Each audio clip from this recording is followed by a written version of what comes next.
Maintenant, on va expliquer les choses d'une grande simplicité.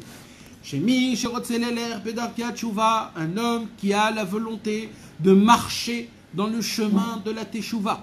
Sarir Largor Motnav. Il doit se ceindre. Ça veut dire quoi se ceindre?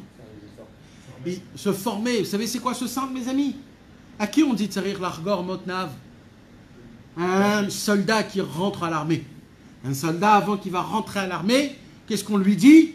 On lui dit, mets tes Madim, comment on dit mets ton uniforme, prépare ton arme, fais rentrer les balles, regarde si c'est pas truc. Il se prépare à l'armée. Alors il dit, Rabbeinu, sachez mes amis, c'est bien de vouloir faire teshuva, mais celui qui veut faire teshuva behemet, il faut qu'il se cendre. Prépare ton arme. Il dit, Rabbeinu, pourquoi? Parce que tu sais c'est quoi le combat que tu vas avoir? Il y a des gens que leur vie, c'est comme un trait, comme ça, qui ne bouge pas. C'est une mer qui n'a ni vague, ni rien. C'est une mer douce. Leur vie est bien. Ils se lèvent toujours à la même heure, et ils font tout comme il faut, et leur céder n'a pas bougé, et tout est bien jusqu'à 83 ans, et jusqu'à qu'il meure. Il a marié ses enfants, il a acheté des maisons à tous ses enfants, tout est top niveau. Mais ça, mes amis, ça c'est un homme qu'Hachem, il n'aime pas. Là, pourquoi? Parce que c'est comme tu vois un film où il ne se passe rien. Alors, il ne se passe rien. Alors, tu vois quoi? Il ne se passe rien. Hachem, il dit, bon, c'est bien, c'est sympa, mais il ne se passe rien. Hachem, il veut voir l'action. Il veut voir des montées, des descentes, des turbulences, des problèmes, des cris, des pris sur soi-même, des... Shit. Alors, il dit, Rabbeinu, tu veux faire teshuva? Un homme qui veut faire teshuva, prépare-toi une tempête.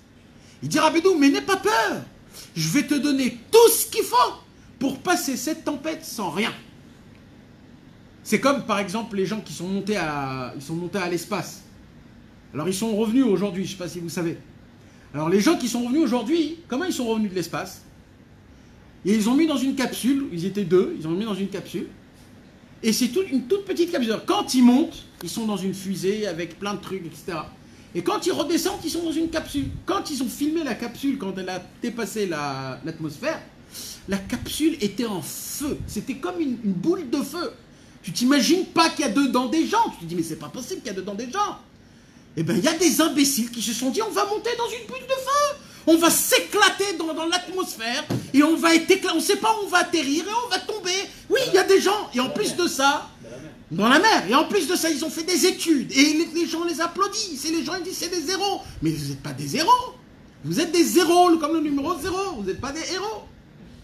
Mais mes amis, qu'est-ce qui se passe? Ces gens-là, ils sont arrivés. Comment ils n'ont pas peur? Parce qu'ils savent que tout est chronométré, tout est filmé, tout est fait par ordinateur. Il y a 150 000 cerveaux qui les regardent, qui calculent où ils vont tomber. Alors, ils n'ont pas peur de tomber de... Combien il y a de mètres entre l'atmosphère et la mer? Combien il y a? 5000 mètres, 6000 mètres, 7000 mètres? Plus que ça. Vous imaginez une chute de 5000 mètres dans une bulle de feu? Ça se peut que le mec, il va s'éclater. Mais il n'a pas peur. Pourquoi il n'a pas peur? Parce qu'il sait qu'il est pris en charge. C'est exactement ce que Rabbeinu il nous dit ici. Celui qui veut faire teshuva, il va passer dans un chemin, dans une tempête. Il dit, Rabbeinu, mais n'aie pas peur. J'ai tout organisé pour que tu tombes exactement là où il faut, que dès que tu tombes, on va te venir, on va te prendre, tu ne bougeras pas, tu ne feras rien, et en plus de tout ça, on va te recevoir avec des applaudissements dans le monde entier. Ah bon? Mais j'ai fauté, c'est pas grave. L'essentiel, c'est que tu tiens le chemin. Mais comment c'est possible? Oui, juste tiens le chemin. C'est pas grave si tu fautes. Continue ta route. Même si tu trébuches 150 000 fois, remets-toi sur tes pieds et continue ton chemin. Et le plus beau que ça, c'est qu'on va faire de toi un héros. Mais comment c'est possible un héros? Je suis un fauteur, j'ai fait des fautes graves. Oui, mais tu as continué ton chemin. C'est ça qui nous apprend Rabbeinu. C'est mamage ça. C'est un pélé. Aujourd'hui même, ça s'est passé.